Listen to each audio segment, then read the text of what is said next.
Matapos mabali ang braso ni Mr. Kang, inabot ng tauhan sa Vice Leader ang isang dokumento na naglalaman ng lahat ng impormasyon ni Sang-woo. Sa malubhang kalagayan, nagtanong si Kang kung ano ang gusto nila kay Sang-woo, at ang Vice Leader ay nagpaliwanag na hindi lamang binugbog ni Sang-woo ang kanyang mga tauhan kundi ninakaw din ang kanilang mga jewel crystal, na ito'y hindi totoo at napagbintangan lamang. Inutusan niya ang kanyang mga tauhan na pumunta sa nakalagay na address, at kinuha nila ang nasugatan na si Mr. Kang bilang isang hostage. Nagkataon na nakita ni Kim ang lahat ng ito, at nataranta siya, at nalaman na sinisisi nila si Sang-woo sa kanyang mga ginawang aksyon dati. Nang may naisip siyang planong gawin, nagpasya siyang sundan sila.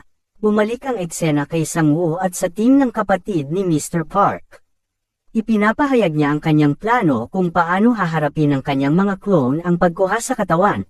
Ngunit ang team leader ay mahigpit na tinatanggihan ito, na itinuturing na ito ay masyadong mapanganib. Pero tinitiyak ni Sang-woo sa kanya at ipinaliwanag kung paano kumilos ang kanyang mga clone para dito. Ang kanyang plano ay binubuo ng dalawang grupo ng kanyang mga clone. Ang isang grupo ay nakatalaga upang kunin ang katawan, at ang pangalawang grupo ay gagamit ng teleportation scroll upang makatakas. Ang team leader ay nagbabala kay Sang-woo at ipinaliwanag ang mga halimaw na kinaharap nila, na kapag hindi sila nakipaglaban, mananatili sila sa kinatatayuan nila ng ilang araw at maghihintay ng panibagong target, at ang mga halimaw na kanyang naakit kanina ay maaaring nakatayo lang malapit sa subdimension gate. Muling sinabihan siya ni Sang-woo na huwag mag-alala, at umalis na si Sang-woo kasama ang kanyang mga clone. Katulad ng sinabi ng team leader, sinalakay ng mga invisible monster si Sang-woo sa pangalawang beses, pero lumalaban naman ang kanyang mga clone ng husto. Nakarating sila bahagya ng malapit ng ilang metro sa katawan, ngunit biglang inatake ang isa sa kanyang mga clone mula sa likuran, at napagtanto ni Sang-woo na napapaligiran na siya ngayon ng isang kawan ng mga halimaw. Nang makita ito, wala nang pagpipilian. Binuksan niya ang isa sa mga potion na ibinigay sa kanya ni Kim at ininom niya ang buong bote. Nararamdaman niya ang pagdaloy ng kapangyarihan sa kanyang katawan, at ginamit niya ito para gumawa ng malakas na magic bullet sa kawan ng mga halimaw, na pinatay ang mga ito sa daanan. Inutusan niya ang kanyang mga clone na kunin ang katawan. Naramdaman niya ang epekto ng potion, sinigawan niya ang kanyang mga clone na tumakbo habang sumasalakay sa kanya ang mga halimaw. Ang kanyang mga clone ay matagumpay na nakabalik sa gate, at ang pangalawang grupo ng mga clone ay pinunit ang teleportation scroll upang i-teleport na ang team pabalik. Sinabi niya sa kanila, magkita na lang tayo sa kabilang panig. Habang hinahawi niya ang kanyang sombrero, siya ay sumabog. Bumalik ang eksena kay Park Won-tae nang makita nila ang pagbukas ng teleportation scroll mula sa kanilang paligid. Nang makita niya ito, nang gagalaiti ang kanyang mga ngipin, naalala ang mga pangyayari kay Sang-tae, ang lalaking may salamin, na lumabas noon na nasa bingit ng kamatayan. Nanginginig siya sa pag-iisip tungkol sa posibilidad na maaaring ang kanyang kapatid ay may parehong sitwasyon, at sa dahan-dahan niyang pagmulat sa kanyang mga mata at makita ang kanyang kapatid na babae sa kanyang harapan. Nang makitang nakabalik siyang ligtas, hindi niya napigilan ang sarili na umiiyak at niyayakap ang kapatid, dahilan para mapaluha rin ito. Pagkaraan ng ilang oras, si Mr. Park at ang kanyang kapatid na babae ay pumunta kay Sang-woo at nakayuko ang kanilang mga ulo. Nagulat si Sang-woo, sinabihan silang itaas ang kanilang mga ulo, ngunit si Mr. Park ay naninindigan at ipinangako sa kanya na kung sakaling magkaproblema siya at ang Kinis Guild ay tutulungan siya sa anumang paraan na magagawa nila. Sinubukan ni Sang-woo na ibalik ang natirang teleportation scroll na hindi na ginamit, ngunit iginiit ni Park na itago niya na lang ito. Pero sinabi ni Sang-woo na hindi niya matatanggap ang isang item na napakahalaga at sa huli, ibinalik niya ito kay Mr. Park. Bago umalis sila, hindi makapaniwala ang kapatid ni Park sa husay ni Sang-woo, at hindi niya naisip na siya ay nakikipag-usap sa isang clone sa lahat ng oras na iyon, na para bang isang tunay na tao. Nakalabas na sila sa Tower of Odin, at nag-uusap sina Sang-woo at Mr. Park tungkol sa kung ano ang susunod na mangyayari dito.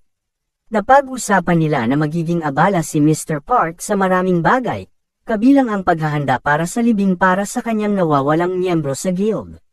Biglang nagring ang telepono ni Sang-woo, at dahil walang signal ang kanyang telepono sa dungeon at ngayong nakalabas na sila, nagsimulang bumaha ang lahat ng mga mensahe. Ngunit ilan sa mga mensaheng ito, nakita niya ang isang mensahe mula kay Kim na nagpatigil sa kanya ng sandali. Ipinakita niya kung paano hinalughog ng Silver Moon Guild ang ahensya at kinuha si Mr. Kang bilang hostage. Ipinadala rin niya ang lokasyon kung nasaan siya ngayon. Si Sang-woo, nang makita ito, ay napuno ng galit at sinabi ang nangyari kay Mr. Park. Nang marinig ito, inilabas ni Park ang teleportation scroll na ibinigay kanina ni Sang-woo, at sinabi niyang gamitin ito. Nag-aalangan si Sang-woo, pero tinitiyak sa kanya ni Mr. Park, na sinasabi na siya ay nangako na susuportahan siya, at ito ay kanyang tutuparin. Ang eksena ay lumipat kay Kim habang siya ay nasa kalagitnaan ng hideout ng Silver Moon Guild. Siya ay nagtatago sa likod ng isang pader habang siya ay nadismaya at nagtataka kung bakit hindi sumasagot si Sang-woo sa kanyang mga agarang mensahe. Bigla siyang hinawakan sa leeg ng isa sa mga miyembro ng Silver Moon Guild. Inihiling nitong malaman kung sino siya at kung bakit siya naririto. Pero bago pa makapagsalita ulit ang bastardo, lumabas si Sang-woo sa kawalan gamit ang scroll na may nakamamatay na titig. Hinawakan niya sa leeg ang bastardo at tinatanong dito kung nasaan si Mr. Kang. Punong-puno ng labis na galit at muntik na niyang mapatay ang bastardo, pero ginambala siya ni Kim. Sinasabi kay Sang-woo na palayain na siya dahil alam niya kung nasaan si Mr. Kang. Ipinaliwanag niya na dinala nila si Kang sa isang storage facility, ngunit may mga gwardya sa labas na nagpo-protekta dito. Si Sang-woo, nang marinig ito, ay sinabihan siyang maghintay dito at sinabing hindi ito magtatagal. Lumipat ang eksena sa loob ng storage facility kung saan hostage si Mr. Kang.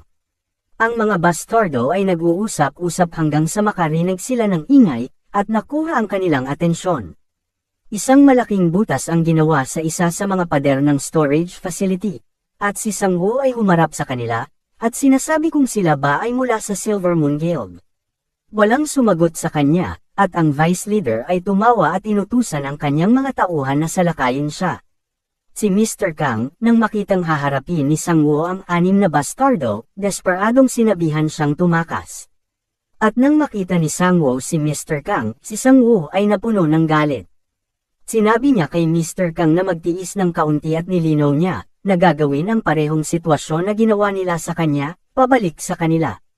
Sinubukan ng isa sa mga bastardo na gumawa ng isang sorpresang pag-atake na ihahampas ang baseball bat sa ulo ni Sang-woo, ngunit siko ni Sang-woo ang bumulaga sa kanya, hinawakan ang kanyang braso, at binali ito, dahilan para sumigaw siya sa sakit.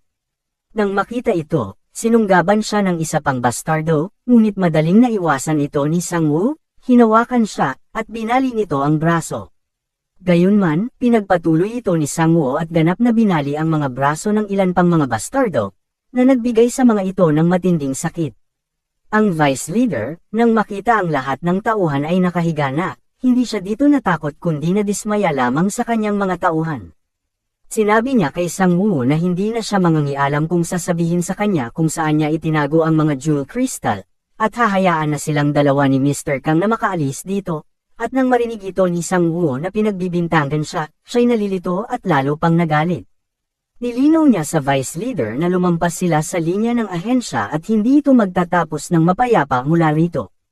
Ang vice leader ay muling tumawa at sinabi sa kanya na nakita niya ang kanyang mga dokumento, kasama ang kanyang mga istatistika at ang kanyang nagising na kakayahan. Tumawa ito ng labis na naniniwala na ang kanyang kakayahan sa pag-clone ay walang silbi.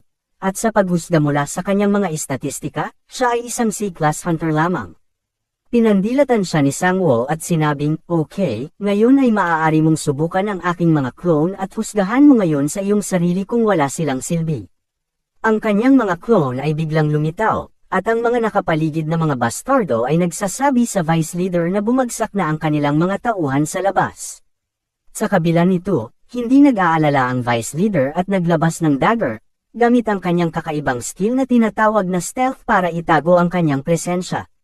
Sinabi ng isa sa mga bastardo na ito ang pinakamahusay na stealth skill, at kahit gamit ang mga high-rank detection skill, hindi basta-basta madedetect ang lokasyon nito. Ipinaliwanag niya na hindi basta-basta mararamdaman ng isang tao ang kanyang presensya o aura, at ang kanyang skill ay ganap na hindi mate-trace, ibig sabihin ay hindi ito kayang labanan ni Sang-woo.